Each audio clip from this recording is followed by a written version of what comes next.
24x7 news Bengal আপনারা দেখছেন 27 October. এই মুহূর্তে আমি রয়েছি কলকাতার মহাজাতি সদন, যেখানে bank of India officers association eastern India ব্রাঞ্চের পক্ষ থেকে তাদের 60th annual general body meeting সেখানে অনুষ্ঠিত হচ্ছে এবং তারই কিছু মুহূর্ত আমরা আপনাদের সামনে তুলে ধরছি।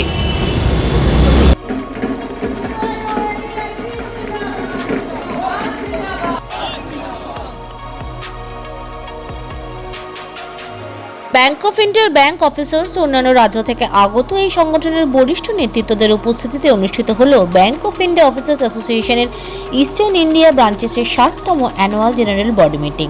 সংগঠনের পক্ষ থেকে সবাই উপস্থিত বিশিষ্ট ব্যক্তিত্বরা মঞ্চে বক্তব্য রাখতে জানান, ব্যাংকে দীর্ঘ সময় ধরে স্থায়ী কর্মী নিয়োগ না হওয়ার ফলে বর্তমানে কর্মরত ব্যাংক কর্মীদের ওয়ার্কলোড বৃদ্ধি পাচ্ছে, ফলে তাদের শারীরিক ও মানসিক উভয় স্বাস্থ্যই বিঘ্নিত হচ্ছে। এর সাথে এদিন তারা 5 ডেজ ওয়ার্কিং ডেজ এর স্লোগানে ওয়ার্ক লাইফ ব্যালেন্স প্রসঙ্গ তুলে ধরেন।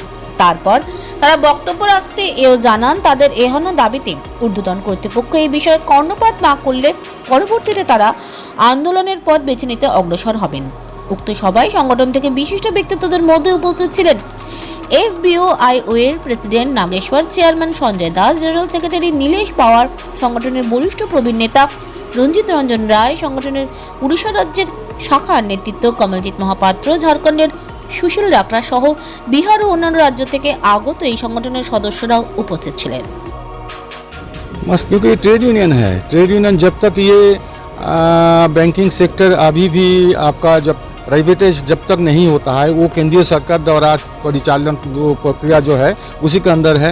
हमारे जो करता है वो है केंद्रीय सरकार, उस सरकार का केस में हम लोग को लड़ना है। आपस में हमारे बैंक के अंदर में जितना आपका कर्मचारी है उसका ग्रेडेशन अलग अलग है। कोई case medium middle management, senior management, general manager, zonal manager, but all of the workers, all of the employees.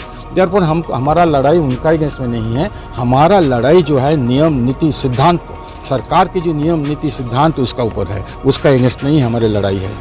Third party जो प्रोडक्ट्स के बारे में आज बात हुई है, उसके बारे में देखिए, थर्ड पार्टी प्रोडक्ट में हम लोग विरोध नहीं करते हैं।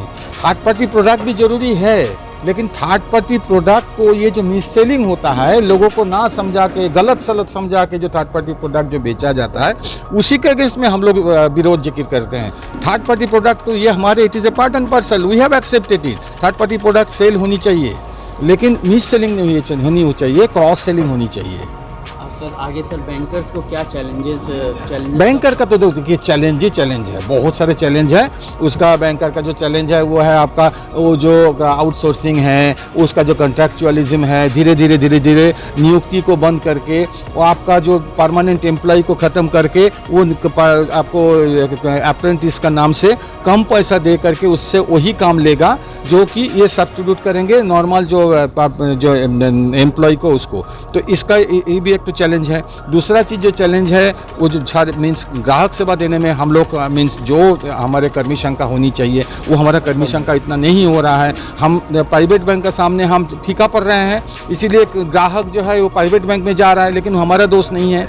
और हमारे जिसमें जो है बैंक में नेशनलाइज्ड बैंक में सारी चीज़ जो ग्राहक के लिए हित के लिए है, बहुत सारे प्रोडक्ट ग्राहक हित के लिए, सरकार की जितना प्रोडक्ट है जितना प्रकल्प है वो वास्तवित होता है हमारे सरकारी बैंक द्वारा।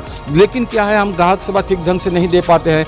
उतना हजार लाखों लोगों को मीन्स वो मुफ्त में सरकार की प्रकल्प को वास्तवित करने में हम सेवा देते हैं। हम क्या होता है वही कर्मी को लेकर के हम चलते हैं, उसका चलते क्या होता है हमारे जो बड़े बड़े जो ग्राहक है उनको थोड़ा सा ग्राहक सेवा में ठप होता है, वो चले जाते हैं दूसरा जगह में। लेकिन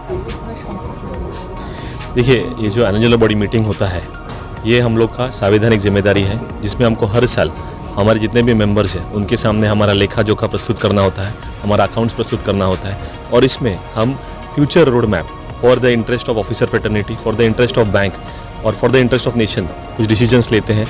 जैसे कि आज के इसमें हमने आप यू ऑल वर प्रेजेंट, हमने इसमें बहुत सारे डिसीजंस ऐसे लिए in the first business session जो हमारे ऑफिसर फ्रेटर्निटी को इम्पैक्ट करते हैं, and in the open session also हमने ऐसे सारे मुद्दे रखे जो हमारे ऑफिसर्स को डे टू डे उनको वर्किंग लाइफ में जो प्रॉब्लम आ रही है उसको सॉल्व करने के लिए, at the same time how can they improve the customer service for the interest of the nation as a whole, because what we see public sector bankers, because of grappling IT infrastructure, many of the times they are not able to provide good service because today we being a public sector banker, we are doing all the financial inclusion work. जो भी government का जनधन का direct benefit transfer का काम है, मुद्रा का है, PM स्वनिधि है, all those laborious work we are doing.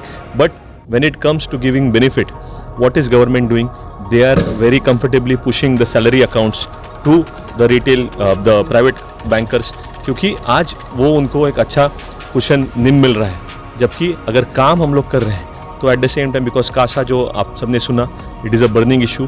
So for current account, saving account, for obtaining good float, we have taken this various decisions कि हम गवर्नमेंट को for the future road map कैसे किस किस मुद्दे पे चैलेंज करेंगे. एट द सेम टाइम हमारा बाइपार्टाइट सेटलमेंट हुआ where are salary was increase.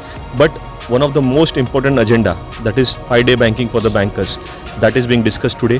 Because what happens, all the regulators, banks का क्या है, it is being regulated by DFS, it is being regulated by Ministry of Finance, it is being regulated by SEBI, it is being regulated by IRDA, and all those, even insurance companies today, they all have 5-day banking. आज क्या हो गया है, insurance company का insurance हम Saturday जब उनको छुट्टी है तब हम बेच रहे हैं.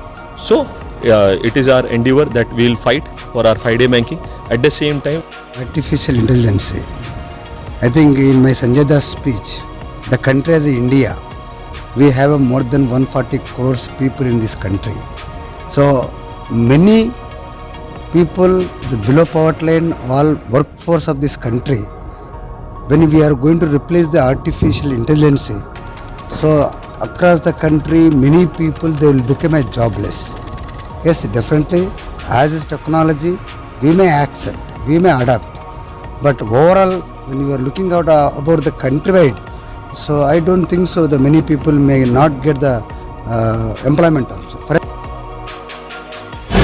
24/7 নিউজ বেঙ্গলের সঙ্গে থাকুন, সাথে থাকুন, দেখতে থাকুন সব খবরের জন্য চোখ রাখুন আমাদের চ্যানেলে.